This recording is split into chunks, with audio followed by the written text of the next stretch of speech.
नमस्ते, स्वागत है आप सबका अवध टाइम्स पर। दोस्तों मैं हूं प्रभात। अभी हम फूलपुर में मौजूद हैं और फूलपुर में उपचुनाव होना है।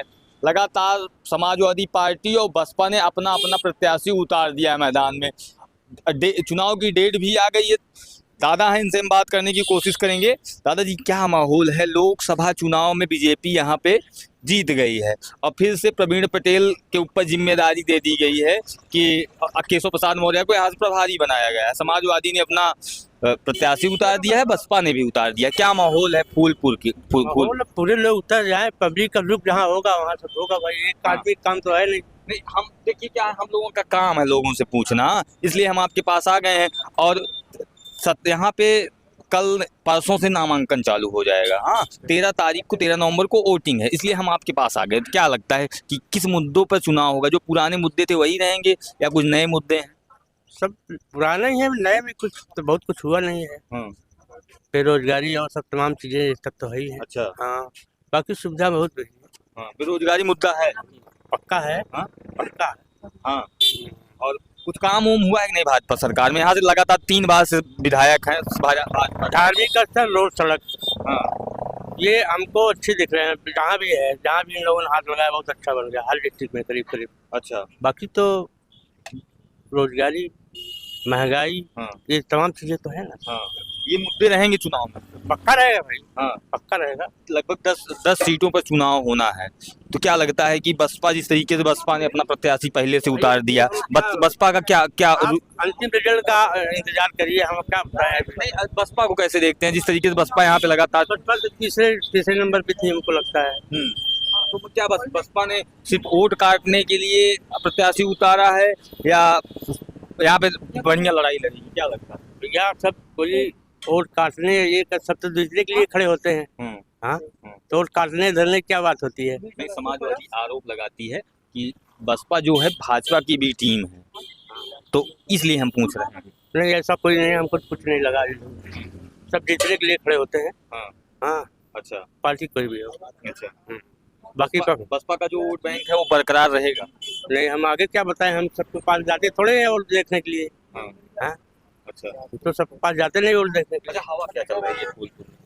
फूलपुर में अभी वर्तमान जो अभी कुछ नहीं, 10-15 दिन 20 दिन बाद सब पता लग जाएगा। अभी हम क्या बताएंगे, अभी नहीं बता पाएंगे। भाई साहब, थोड़ा सा कुछ माहौल बतावा। का माहौल तो उस दिन हम आपको बता दिए थे। हाँ। अब क्या बताया, अभी प्रत्याशी उतरा नहीं तो इसका माहौल अभी क्या, बेरोजगारी, महंगाई चरम पे है, ये तो देखा जा रहा है। दुकान को धंधा है कि नहीं है? धंधा क्या, मजबूरी में क्या किया जाए बताइए।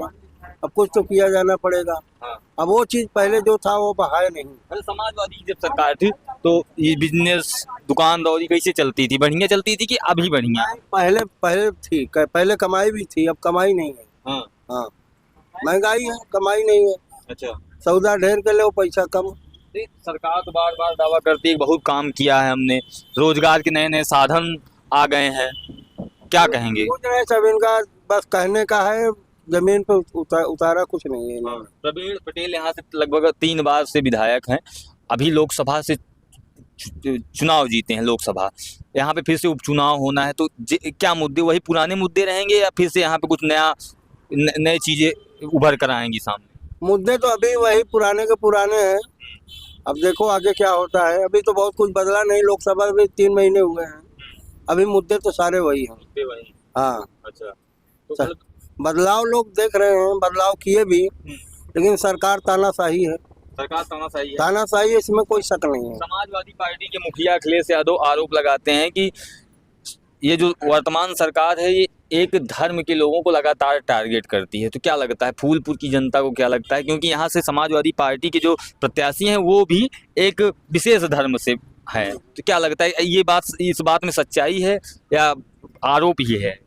ना, ये बात तो सच्चाई है, जो कि सामने भी आ रही है। सामने भी है, कहने की कोई बात नहीं है। अच्छा। ये सब चुनाव आता है तो सब टारगेट एक समुदाय के करके जो है, जो चुनाव को अपनी तरफ करने के लोग आमादा है। चुनाव को अपनी तरफ करने के लिए एक समुदाय को विशेष करके वोट बैंक करने की कोशिश करते हैं, हिंदू बनाम मुसलमान करके। फिर भी यहाँ पे समाजवादी पार्टी टक्कर में रहेगी। टक्कर नहीं। हाँ। बसपा का क्या रोल रहेगा? बसपा का रोल भाई देखिए, प्रत्याशी आपने पहली बार उन्होंने उपचुनाव उतारा है, अभी तक तो उतारा नहीं है।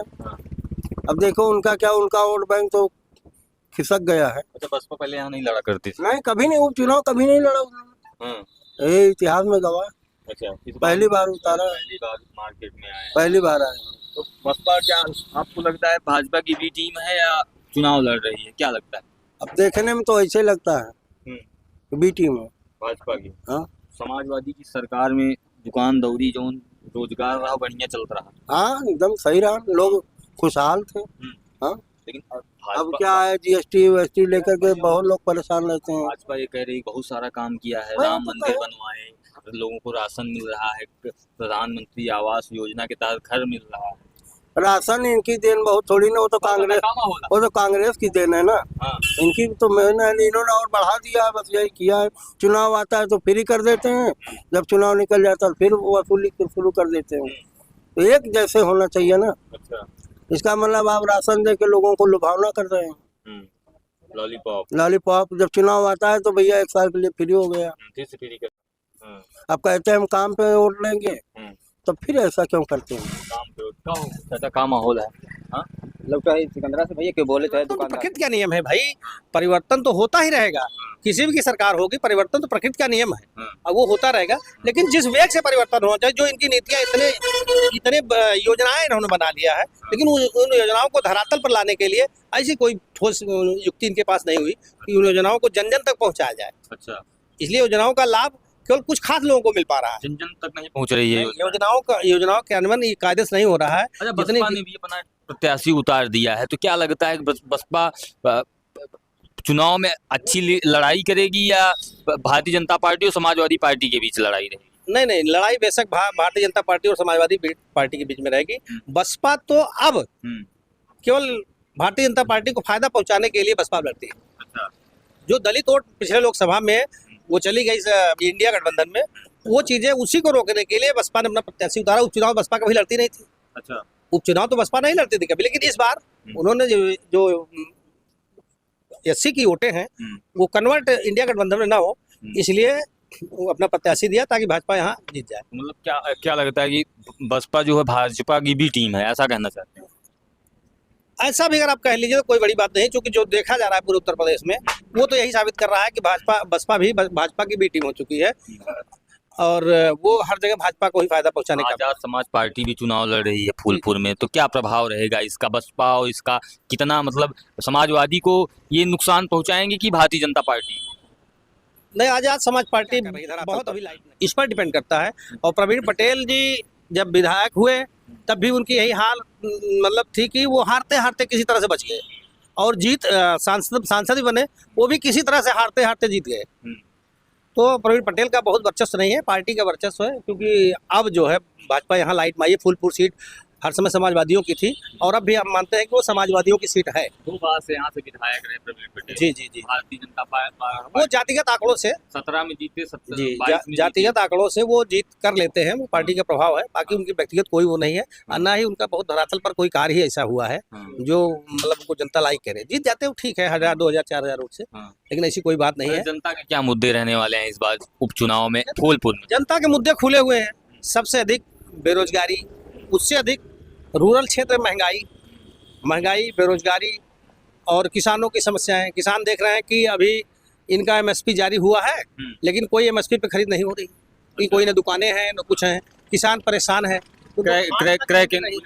उनको खाद तक नहीं मिल रही है। क्रैकेन धान के तो खुले ही नहीं है, केवल सरकार ढिढोरा पीट रही है कि हम इतना धान खरीदवाएंगे, इतना टन खरीदवाएंगे, लेकिन वास्तविक में धरातल पर अभी जो बीच बिचौलिए हैं 1800, 1700 में धान किसानों के लेते जा रहे हैं, कोई इनका वही नहीं है। ये स्थानीय मुद्दे रहेंगे चुनाव में? जी बिल्कुल, मुद्दे रहेंगे ही रहेंगे, और इसी मुद्दों पर लोग वोट भी करेंगे। प्रसाद मौर्य फूलपुर से सांसद थे, प्रभारी बनाया गया उन्हें। कहा जाता है प्रयागराज के बड़े नेता हैं, डिप्टी सीएम में है, तो क्या प्रभाव रहेगा उनका? निश्चित ही बड़े नेता हैं, ऐसे नेताओं का हम सम्मान करते हैं, और जनता उनको लाइक भी करती है, ऐसी कोई बात नहीं। केशव प्रसाद मौर्य जी अच्छे नेता हैं, लेकिन जो धरातल पे काम हो जाए, एक बड़ा नेता जो हमारे क्षेत्र के हैं, मानते हैं कि वो इलाहाबाद के हैं, और इलाहाबाद को बिल्कुल इलाहाबाद बनाना चाहिए, गाँव को भी, ना कि केवल शहर। फूलपुर की तमाम जनता जनार्दन थी जिसे आप सुन रहे थे। आपको वीडियो में क्या लगता है कि फूलपुर में किसका झंडा गड़ेगा? समाजवादी पार्टी या बीजेपी फिर से तीसरी बार, चौथी बार हैट्रिक मारेगी? धन्यवाद।